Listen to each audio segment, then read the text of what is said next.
Uno is a delight. I'm glad that they brought him in for the show. I'll say Yeah, that. and like this read is really good in the way that it talks about how the exterior is kind of a mask, Mm-hmm. but that part of what makes him really enjoyable as a character is that honor and the loyalty, and then, the more chaotic masked exterior. Yeah.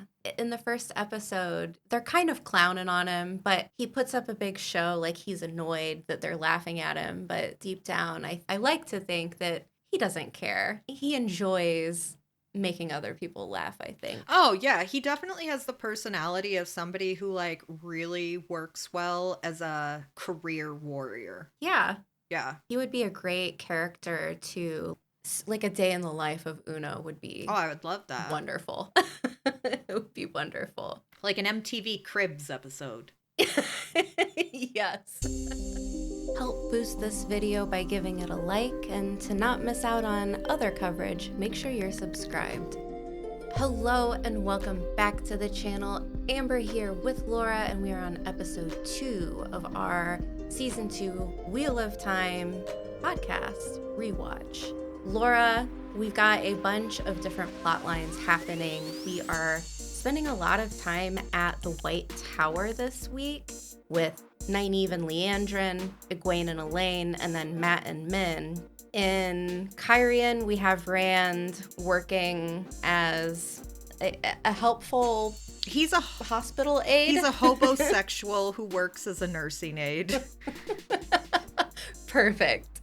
We have Moiraine and Lan, and we have Perrin and the Shinarans. Is there a location that you would like to start with? Ooh, this is related, but what is the city area around the White Tower called? Tarvalin. How? Okay, well, I feel real ridiculous right now. I'm leaving it in. God. I'm leaving it in. Obviously, my geography is terrible. I think that I like a lot of the stories that are happening there, but I also am really like chomping at the bit to get to the end with the Seanchan. Okay. But that's like, if I had to choose, I'm going to go with Tarvalin, because the bit at the end, you know why I'm excited. I hope. There's a character reveal. Oh, Just yes. me punching the air, like, yeah! Okay, so let's talk about Tarvalin and all the happenings. Which one of these 3 plot lines within Tarvalin is really getting you going? Let's stick with my favorite character, Matt. Because I enjoy the sociopathic nature of Liandrin, like, so much. I think that, like, that's one of my favorite plot lines that's going on, especially, like, the first time I watched the season, because you're like, oh my God, what's happening? She has one of them. Is Moiraine gonna, like, jump to the rescue? Who's gonna rescue him? Because Matt's not much of a rescue himself kind of guy. But then the fact that it's, like, Liandrin holding him hostage, the first time you watch it, I was desperately needing to know why she was doing this. Because it really seems like this is her out on her own. Like, this doesn't seem like an Aes Sedai or White Tower sanctioned imprisonment. Right, because she's holding him in the tower. I mean, could you imagine if someone just stumbled upon him and was like, hey, Liandrin, what do you got this hobo in the basement? Well, she's like, got 2 of what them, are we doing? in fact. She's got him and Min. Yeah, so I mean, okay, like, I do think all right. that she was very generous in leaving the prison cells furnished, but also, like, in a prison break logistics way, that may not have been the best idea. I had assumed that she had assumed that Matt would be resourceful and try and break his way out somehow. And, like, this meeting with Min was all planned. Like, she was just waiting for that to happen so Min could... Okay. Drop a prophecy on him? Drop a prophecy, or just, yeah, like, just kind of... Min's working for Liandrin, so... I don't know. I've been trying to, like, approach this rewatch from, like, a different perspective of not just me making commentary on what I'm seeing. And there's a lot of, like, when we talk about the episodes, especially with what's happening with the plot lines in Tarvalin, we have a lot of shifting dynamics. We do. And I think that, like, the Matt and Liandrin arc is really, like, capturing the, a lot of the themes that you see of mistrust Mm-hmm. in the whole story, honestly. Yeah, because that's the whole goal of the Forsaken right now. I mean, Ishamael, essentially. He just wants Rand to he wants Rand to believe that his friends can't trust him. And so, like, the best thing to do is walk away from them and kind of forge a new relationship with Ishamael. And I think that's a good thing to bring up because in the books, the majority of the entire book series is kind of the foundation of the relationships between these kids and whether or not like they're going to end up trusting one another or turning their backs on one another, and how in the end those actions and reactions shape their destinies or whatever. So it's a good point to bring up. Yeah, actually, I think a lot of what's happening right now is part of like shaping their destinies later on. Yeah. In the differences that we're seeing between like our primary characters from last seasons, it's doing a lot to foreshadow their future path. Yeah, I think within the White Tower, the Matt and Min stuff, I enjoyed it, but because it's so different from the books, I think like there was that kind of divide in my mind where it's so entirely separate that I didn't really latch on Okay. right at first. Which one do you like more, the book version or the adaptation version? It's hard to say because this season is based on basically two books, so like that whole Matt thing in the tower isn't really a thing. Okay. It's more of a Min thing at the tower, but the books that this is combined with, we have a lot happening in the tower. All of the women are there. Elayne, Nynaeve, Egwene, like it is in the show, but we also have Elaine's two brothers who are there. And there's just a lot happening, a lot going on. So like it's very, very different. With the theme of shifting dynamics, we can look at Egwene and Nynaeve and their time in the White Tower. It's been filled with challenges and, quite honestly, growth on their parts, even if in this episode Egwene is feeling a little bit like burned and jealous about it. But we're seeing like the beginning of Nynaeve's resistance to the Aes Sedai's way of life versus Egwene's eagerness to excel. Yeah, and what I love about that is throwing in a third party. Yeah, with Elayne. Yeah. Elayne is the bridge, I think, to these two characters. And I think Elaine's pretty brutal truths is so necessary. But that introduction to Elayne, I swear to you, watching it, I've probably watched this episode, all of the episodes at least 6 times now. Watching it again, I still feel the exact same way about seeing Elayne for the first time as I did the first time I watched it, which was just like so hype. I don't know what it is about this character, like on a whole, that makes me love her so much, but she's probably like, I love Nynaeve. I adore her. She's probably my favorite character. Is she someone that I would want to hang out with all the time? No. Like, but Elayne, on the other hand, like I could hang out with Elayne. Okay. She's such a brat, but I love that about her.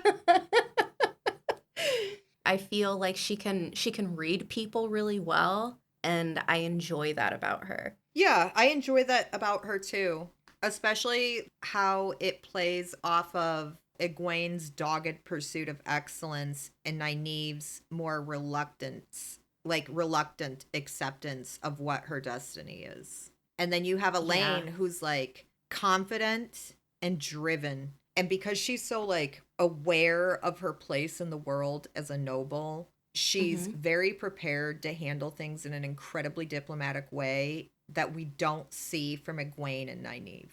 Ooh, you're hitting the nail on the head. That's exactly how I feel, though. I mean, I think everybody needs someone like that in their lives to be like, okay, like, let me come in from a third perspective and just like tell you how it is. And she's not really sugarcoating things, but she can be pretty gentle while being incredibly effective, I think. Oh, definitely. I mean, she tells Egwene, jealousy doesn't suit you. You know, like you're jealous of her. And Egwene's dragging her feet and she's like, I'm not jealous. And she's like, girl. Don't even. She said, I know jealousy. Yeah. I love this introduction of the servants kind of carrying things into her room, and then her going next door and looking at Egwene's room, and she was like, oh, you just moved in too, so spare, so empty. Oh, I'm sorry. I'm just like, I love it. It's such a good introduction. And the other things that are name dropped, where she's talking about Cadsuane and her neighbor in the hall of the novice quarters, and how like they went on to do great things, and what do you think maybe the future holds something like that for us? And it's just, yeah, it was a very heartwarming speech. yeah, like I'm not someone who so often feels like a hit of nostalgia with things. I think we're both that way. So that line right there, just like it got me, because it almost felt like it was breaking the third wall and speaking directly to the book fans. Like whoever wrote this was like, this is just a feeling that I feel and I have to get it out there, and I got to make the character say something because I feel it so intensely.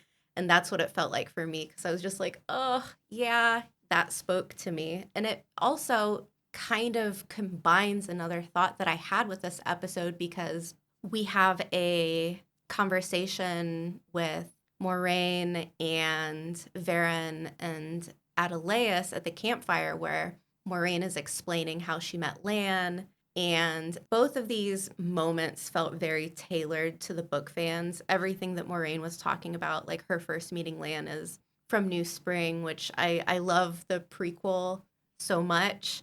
And so that was another one of those things where I was like, oh man, like they really got me this episode as a book reader. All right. I love that.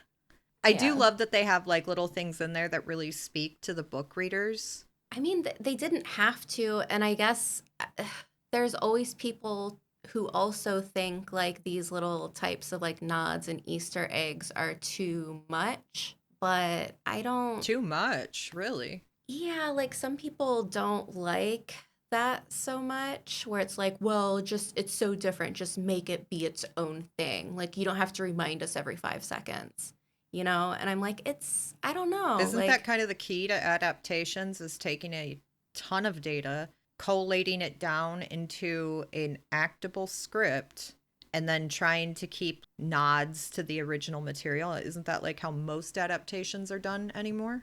yeah, but I think some people just get really triggered with Easter eggs that they find too obvious, maybe. Okay. But in this case, I don't think it's so much of an Easter egg as it is a nod to the books. Right. And what Elayne was talking about with Cadsuane, I don't think that's actually something that's established in the books. Like her and her neighbor across the hall went on to do incredible things. To be BFFs? Yeah, like I don't remember any of that from the book, so it could just be something totally they made up. But it doesn't change the fact that when we go back and we're talking about Moiraine and New Spring and things that happened when she met Lan, that whole book sets up her relationship with Seanchan, who they were incredibly close due to like their proximity. Like they come in, they meet each other, and then they go on to do these incredible things, which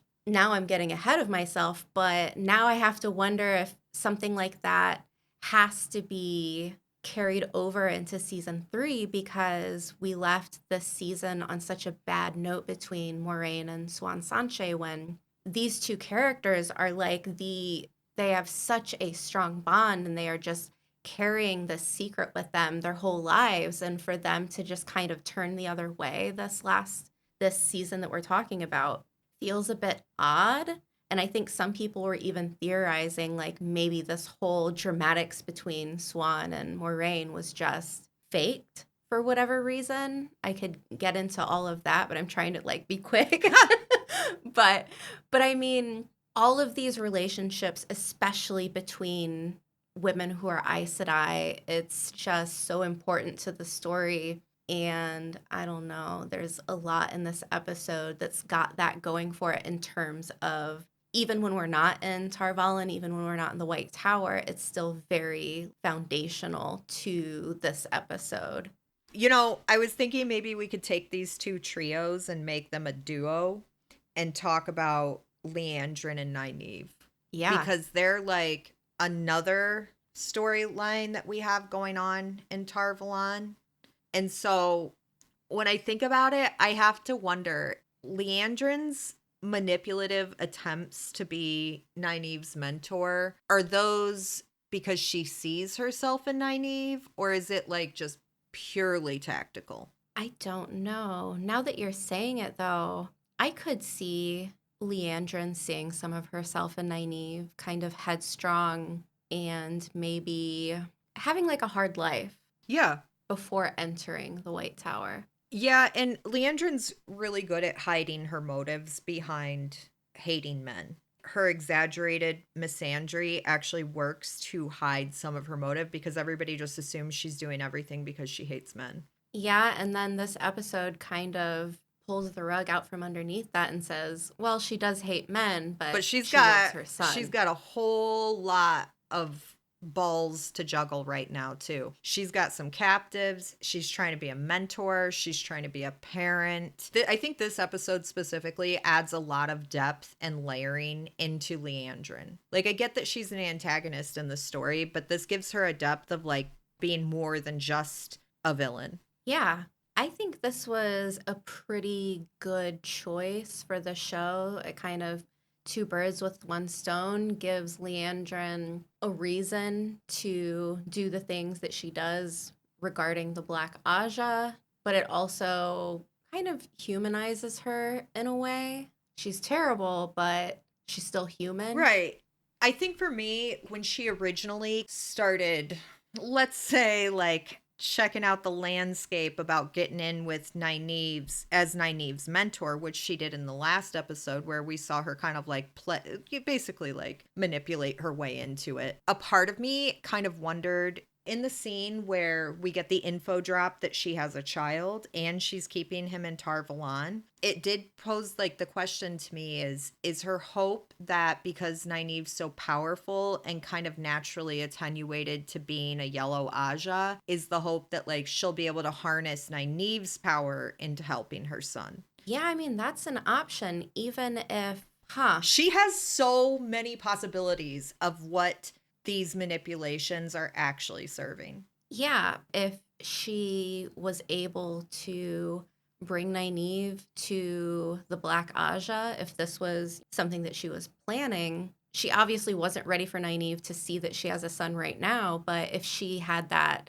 Black Ajah trust with Nynaeve, she could have said, hey, I need your help with this thing. Come heal this man for me. You know, part of what made me think that is because a little bit before, like, we find out that Liandrin has a son, we see Nynaeve watch a yellow Ajah accepted heal a child, like, with breakbone fever. And you can see it in Nynaeve's face. She's like, oh my gosh, it's so amazing. Now she's about to find out that Liandrin has a child, which to me could have even been, like, almost planned. The big response was planned because Liandrin having a child gives her a huge dose of humanity in a positive light. Oh my gosh, I didn't even think about that. So not that it was planned because she wanted her to heal her son, but it was planned because this makes her look, honestly, like both. Yeah, like she's not as it seems like the situation that never stops benefiting Liandrin. Yeah. Maybe I'm putting too much into it.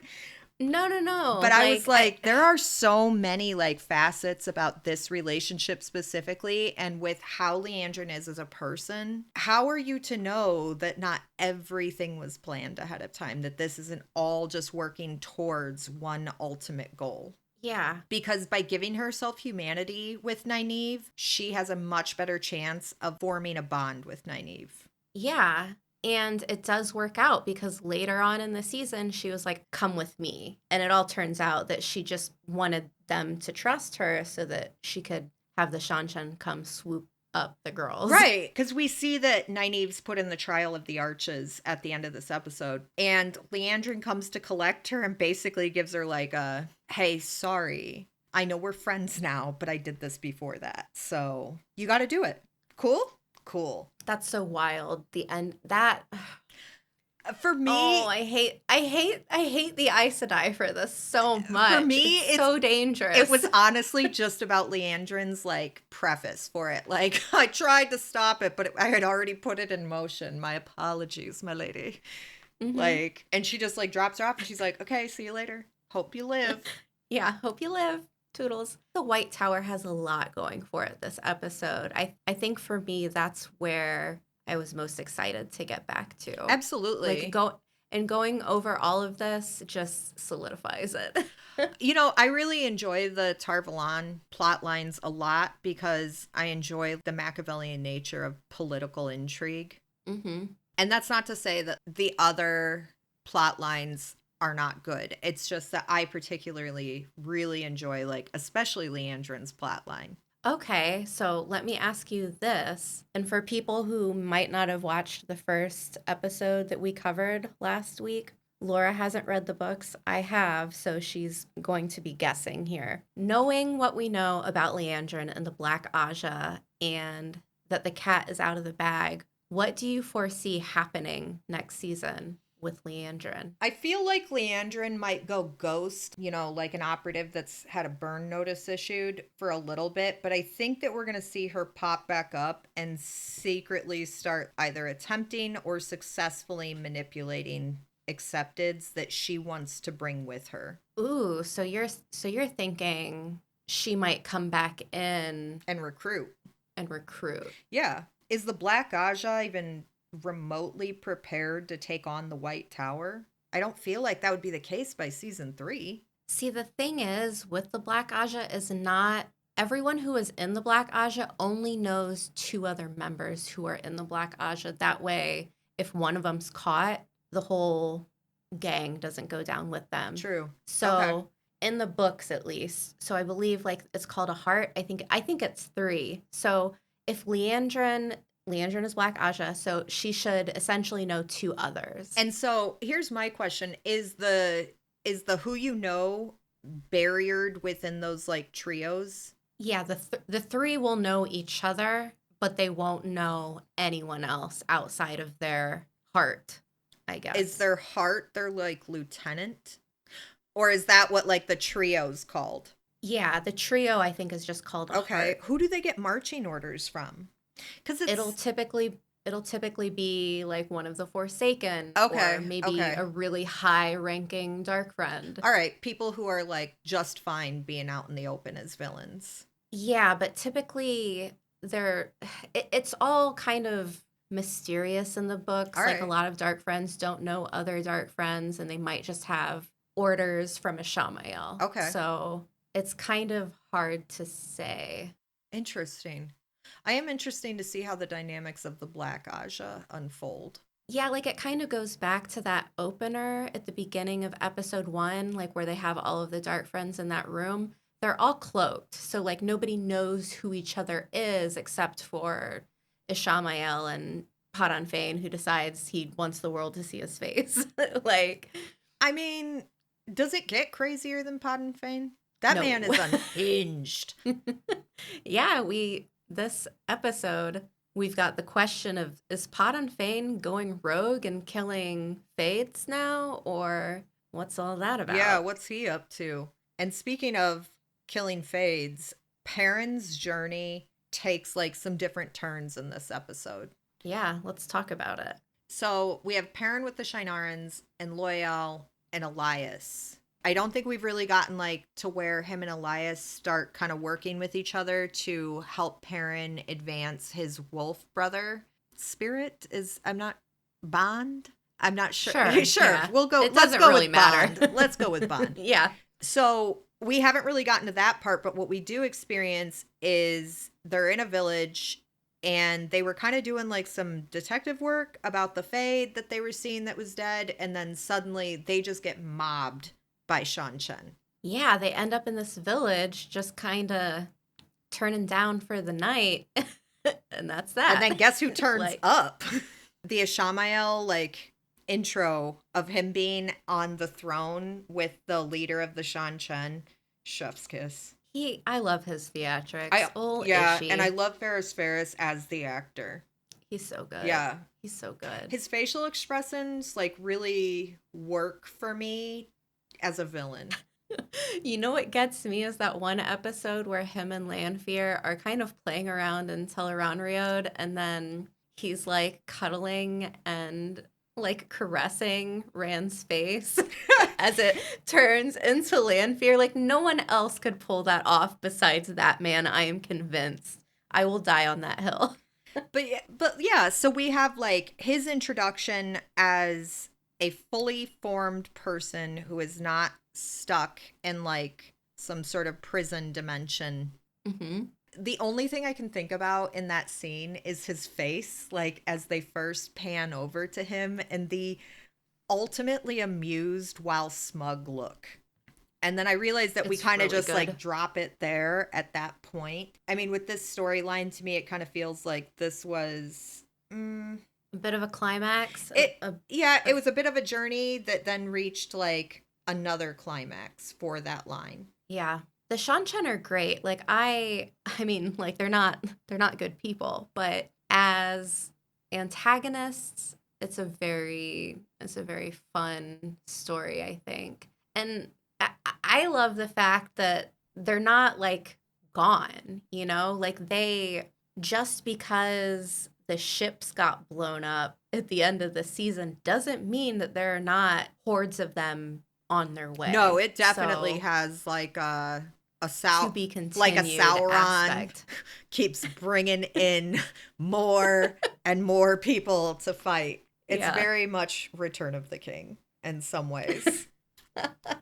But when I think about the Seanchan, like the invasion that they do, their presence in the story starts to really expand the scope of the story at this point. Because up until this point, we've really just been mostly dealing with Aes Sedai, random villagers from different places, and the 5 kids from Emond's Bend, or the 2 rivers. With the Seanchan, now we have this whole other world within the world opening up. We get our first peek at the Damane system, which is very sad, but it's a type of like channeler that we haven't really encountered before in the story. Yeah.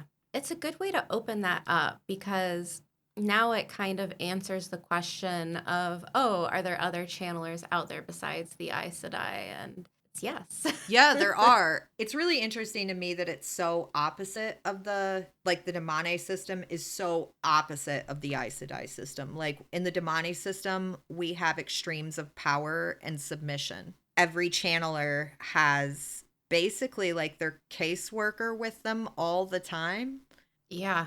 And when you look at it compared to the Aes Sedai system, there's a lot of changes in, you know, I know that the Aes Sedai can't lie, but is it called, who's the Damane? Is that the actual channeler or is that the handler? The handler is the Suldam. Okay, Suldam. So the Damane is the channeler.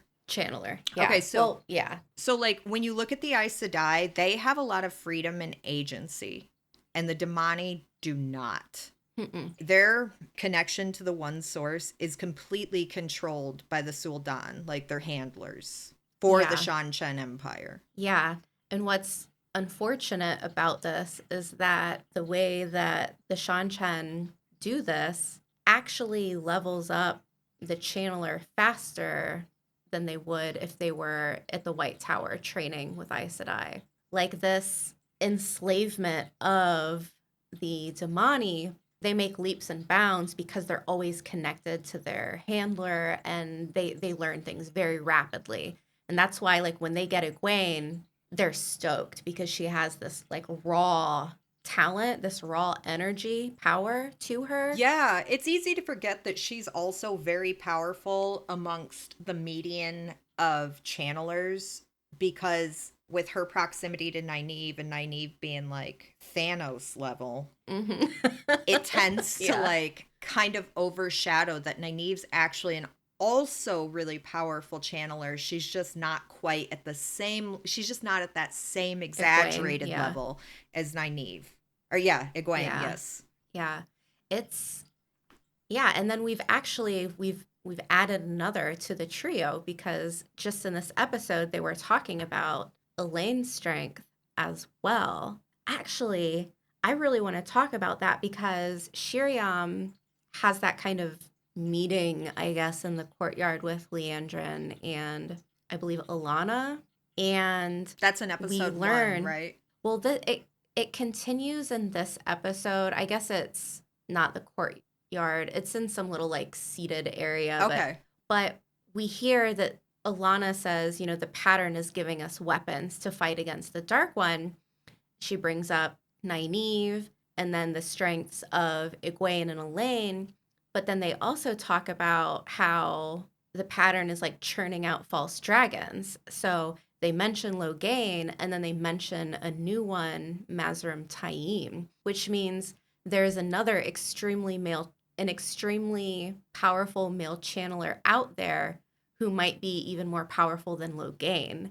So I think that we need to talk about this at least for a second because it's really important to make that distinction about, hey, like they got Logain, but now there's another one of them running loose. All right. So I guess this is kind of a logistics question. Mm-hmm. So the dragon who broke the world and the Dark One had like their little battle. The Dark One poisoned the source for men, and then they can't channel without going mad. Does this mean that the wheel never stopped churning out male channelers as though this had never happened? Or did that slow? So it is pretty commonly like understood in the Wheel of Time fandom is that the ability to channel is genetic. Okay. And the reason that there haven't been strong channelers out in the world is directly related to the Red Ajah. Okay. Going out there and... Okay, so yeah, if a man is going to be able to channel, it's genetic, and that's going to happen regardless of whether the Dark One poisoned the source for men. Yeah. And then two, I think it, with like the question of reincarnation, that gets really weird too, because I don't know if every time you're reincarnated, you still have the ability to channel or not. Ooh, that's a good question. Does the genetic element cross over with the reincarnation, or is it dependent on the living genetic element? I don't think the channeling is connected to the reincarnation because I read somewhere that Robert Jordan had said he was talking about constructs. Oh God, this is going to be, okay, this is weird tangent, but in the Age of Legends, there were constructs. So like, you know how like Trollocs were kind of made. They're not like a real thing that were just out in the world. They're kind of like... They're like the orcs. They were created by magic, right? Yeah, like one of the Forsaken took elements in this world, humans, animals, and kind of scrambled it all together with the true power. And so that created them. So we have those things on the side of the shadow, but we also had those things on the side of the light. So they had these creatures that were pretty much just made to help like grow things. Okay. And Robert Jordan said that the souls came from like the soul pool, and like the pattern would be like, oh, okay, like here's a host body, like throw a soul in there. So like we have cross species reincarnation, which makes me think if that's possible, then channeling isn't tied to reincarnation. Otherwise, you couldn't just... Right. No, that does make reincarnation incredibly complex, though. My brain hurts now. I don't want to think about that anymore. That's too much for today. But yeah, I definitely want to talk about Moiraine and Lan and Verin. You know, at this point, the ongoing loss of Moraine's connection to the One Power really echoes through her interactions. Yeah. In a way hard that, like, to watch. Yeah, that's kind of hard to watch because you like, as you're watching, you're like, oh my gosh, girl, why are you being like this? But then at the same time, you know exactly why she's being like this. And asking her to completely rein in how she feels about that emotionally, like right now, seems like a little early for that. Yeah, and I think she's doing the thing where she can't channel anymore, so she's pushing Lan away because she knows that she's in danger. She knows that she has fades after her. She can't channel, and I don't think she wants Lan to get hurt. Oh, I agree. And we see that as the strain in their relationship deepens through this episode, where you really start to see like the emotional toll that it's taking on Lan come out. Yeah, and then that final breakup scene where, I mean, she drops his government name, Light Protect You, Alan Mandragoran. Like, that's a breakup. Yeah. Oh, she absolutely broke up with him. She shut him out, and then he lost his purpose as a warder at the end of this. And it was just so sad to watch. Like, she has Alanna roll up, and she's like, I'll have her take that bond by force, which is just quite a statement to make with how you've described that to me. And she's like, just run along. Go back to the White Tower. I'm done with you. And I realize that she's probably trying to protect him because she can't channel and their bond is broken and they can't communicate very well without said bond. But it's still really hard to watch her just kind of shit all over him. Yeah. I can see why a lot of people don't like this plot just because of how uncomfortable it is. I mean, it's uncomfortable to watch, but, you know, like I said when it first came out, I am, you know, staying optimistic that they're going to work it out. They're going to be friends again. It'll be fine. Yeah. Do you think that dropping this information in this episode about forced bonding means that we're going to see it later? Possibly, but I don't necessarily know, as though I think it's going to be Lan. But I also think that they kind of like barely touched on force bonding. When she said it, it was delivered kind of like a threat, so you know that it's possible. But you were the one who had to explain to me what that's really like. Yeah. And I don't know if we're going to see that fully play itself out in the show. Okay. I got another notebook reader question for you. Okay. So with the bond, we know that it kind of works as like a tracking beacon. Like the Aes Sedai and Warder can always kind of find each other, which is why in season 1 she cut the bond between her and Lan when she scampered off into the night with Rand. If we saw a forced bonding happen, who's the person that you think would be most important to keep track of? Honestly, their original Aes Sedai.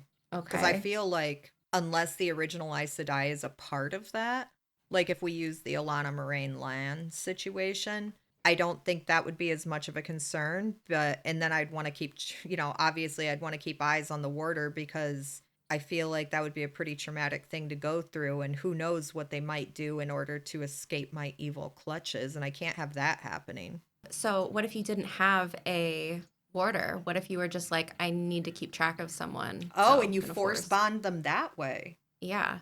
Huh. Well, I didn't even think about that being a thing because I thought this was like specifically like an Aes Sedai warder type situation, but I guess we see it with the Sul'dan and the Damane too. Yeah, in a way, that is kind of, in a way, that's a type of bond. It's just done via that contraption. Oh, that's true. I forgot about the contraption. So now we're just back to like how I thought that this was just like something the Aes Sedai did with warders specifically, but they can do this with anybody. Yeah. So if you can channel and you know the weaves, how to bond someone. Okay. You can bond, girl, you can bond anybody. All right. I would actually probably bond myself. Is Rand included in this? Can you force bond to the Dragon Reborn? Because that's who I'd want to be keeping track of. If they're a channeler themselves, you would have to be pretty slick about it. Huh. Oh, that leaves such a world of choices. Like, I think I would probably force bond to whoever served me tactically. Especially if the bond works in the way that I think it does, where it kind of silently bridges communication. Mm-hmm. Because then I really just have access to their mind all the time. Ooh, yeah. But the thing is like you can't read their mind. You kind of just feel their feelings. Right. But I mean, you can actually tell a lot about how people through how they feel their feelings, especially if you can like be lurky and be in the same vicinity where you can have eyes on them. You can probably do a pretty good job guessing of what's happening. I definitely choose someone who doesn't have a lot of feelings because I wouldn't want to be living that secondhand experience of emotional whirlwinds with someone else. Lan would have been a good choice, I think. Lan is a good choice, but Lan is also up until this point just insufferably heroic. Like, yeah, that's true. And not that that's a bad thing, but you know, I don't know if I'd want to. Yeah, I don't know if I'd want to force bond somebody who's duty before everything because I feel like that could get kind of boring. But if you had the ability to lay eyes on any sort of dossier about who's engaging with what, then you honestly could probably force bond close to the people you want to track. Yeah. So, like, if I wanted to track the Amyrlin seat, there's got to be somebody who's not a channeler that she's that she's around at some point. Well, you could just bond her. Well, yeah, though that seems like that would be a real tough.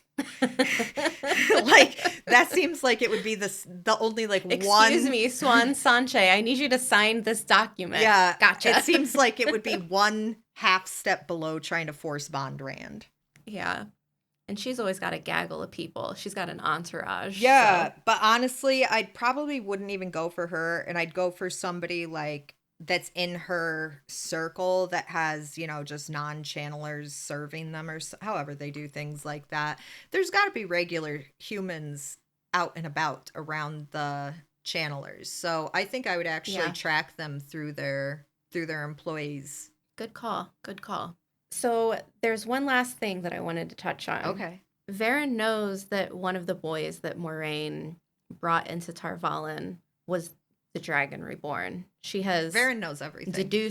She has deduced this somehow. And Moiraine is like, I need an oath from you. And Verin was like, that's not going to be enough because we can talk our way out of anything. You're just going to have to trust me. How do you think that Verin knows about the Dragon Reborn? Verin's very smart. She's brown Ajah. I could see how if she had enough intel that she could deduce it out of like the candidates list. But she has to have influence from there has to be somebody on the side of the dark that is feeding her information. Do you think that her studies could have anything to do with it? No. Like knowing all the prophecies? No. Okay. I don't think that prophecy is ever that direct. And I didn't get the idea that prophecy is like suddenly incredibly direct in the Wheel of Time. Like, to me, it seems very much like most prophecy where the answers are there, but they're veiled in a riddle. When I think about what I know about the Forsaken, I think that Verin's intelligence actually works to support her switching sides, possibly. That's not me saying that she does, but I think that her high intellect kind of mimics like how pre-Forsaken Ishamael was, where you can get into the problem of existentialism. Yeah. Especially with somebody who's super high intellect. And I could see how that high intellect can neutralize emotional responses to things, and even ethical lines can be blurred.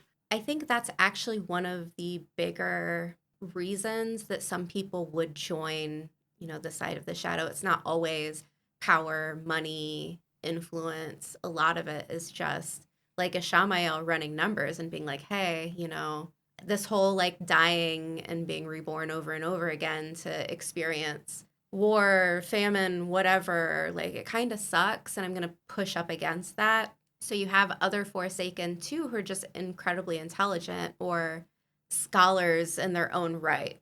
Or Mogideon? Yeah, during the War of Power, so during the Age of Legends, when it was like the Forsaken versus everyone else, she was pretty much just dealing in intelligence. So definitely. Ex-CIA operative. Yeah, she was very introspective in her own way. Like, she's very calculated. So she's getting all the data and then she's keeping it for herself so that she can wait and plot and then find the crack to exploit. Okay. But that also seems like Verin could take that same route. I'm not saying for sure that Verin goes bad, but out of all of the character options I have right now at episode 2, Verin is my top choice. A lot of the other characters are too emotionally driven by their ideals and belief systems, that it's going to be a lot harder to penetrate than somebody who operates on logic. Okay. Yeah. I like that. Yeah, if you gave Verin a really compelling argument to digest, I don't think she would just initially reject it based on emotional reaction. I think that you'd be more likely to get somebody like her to actually sit and think about it. And that's where the danger of like transitioning sides comes in. I think, okay, maybe, I don't know how they're going to do it next season, but maybe next season you might totally walk that back. I might. Or I might. Or you might double down. Ooh, if I double down, oh buddy, it's going to take a lot. I'd have to literally see that I'm wrong if I'm ready to double down. But I might walk it back. Or third option, I might find a way to 7 degrees of Kevin Bacon that I was right still.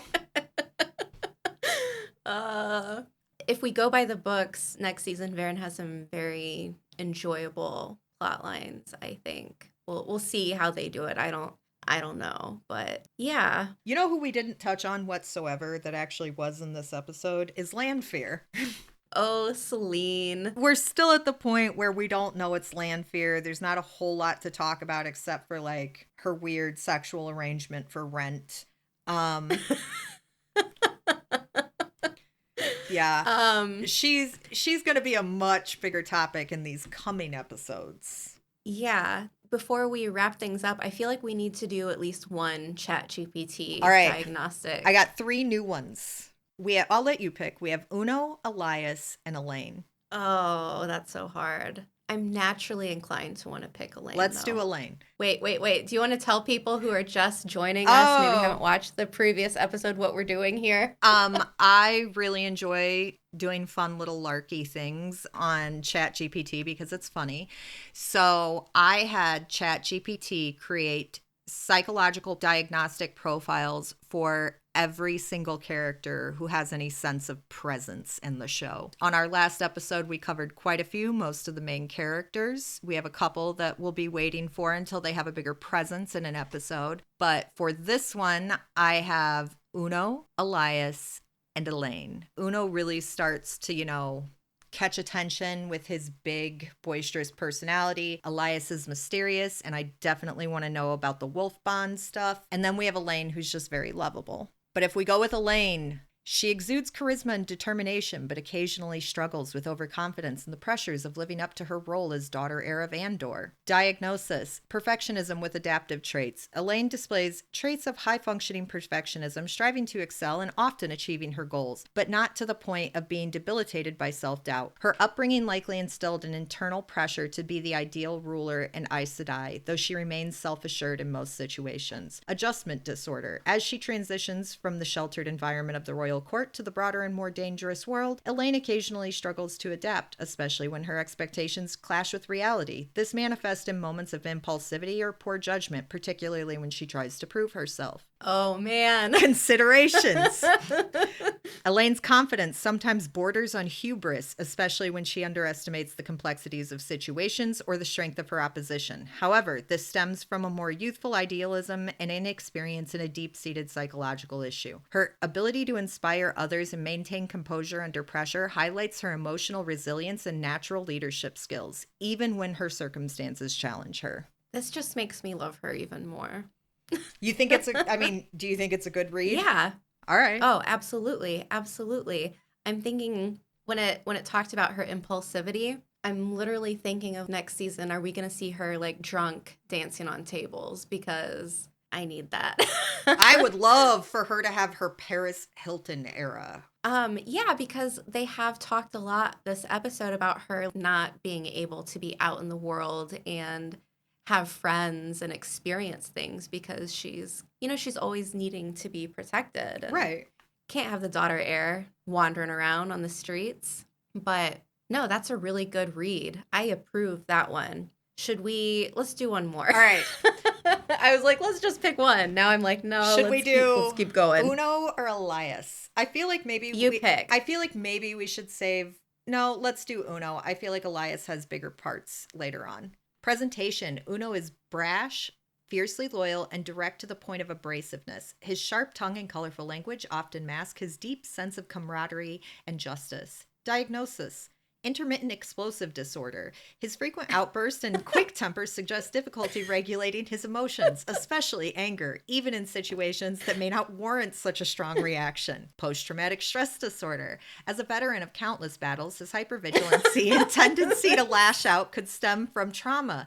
He demonstrates... I shouldn't laugh. He demonstrates a hardened exterior, likely built to cope with the chaos of war and the loss of comrades. Considerations. Uno's gruff exterior masks a deeply honorable and loyal core. His behavior reflects the coping mechanisms of somebody who has endured intense violence and emotional strain, making him relatable despite his rough demeanor. Oh, That feels like a that's good really read. good. It really is. One of the things that made me laugh so hard, though, is because intermittent explosive disorder is what it said for Nynaeve. And then it made me think of the interactions that Uno and Nynaeve have in the books, and it's incredible. Oh, I bet two of them intermittently exploding could become a really, really exciting time. Yeah, Nynaeve basically forbids him from cursing in her presence, and he about has an aneurysm. I could only imagine. Oh, that's good. That's good. Uno is a delight. I'm glad that they brought him in for this show. I'll say that. And like this read is really good in the way that it talks about how the exterior is kind of a mask, but that part of what makes him really enjoyable as a character is that honor and the loyalty, and then, you know, the more chaotic masked exterior. Yeah. In the first episode, they're kind of clowning on him, but he puts up a big show like he's annoyed that they're laughing at him. But deep down, I like to think that he doesn't care. He enjoys making other people laugh, I think. Oh, yeah. He definitely has the personality of somebody who, like, really works well as a career warrior. Yeah. Yeah. He would be a great character to, like, a day in the life of Uno would be. Oh, I would love that. Wonderful. It would be wonderful. Like an MTV Cribs episode. Yes. I think we should wrap it up here. So, Laura, thank you again for joining me. We will be back next week with another episode. And please please subscribe if you want to help boost the video. Give it a share. I've been posting these when they come out, and I moved over to Blue Sky recently, and I really like it. And there's a lot of Wheel of Time people over there. It's been thoroughly enjoyable. So if you want to find me over there, you can find me over there. And we will see you next week.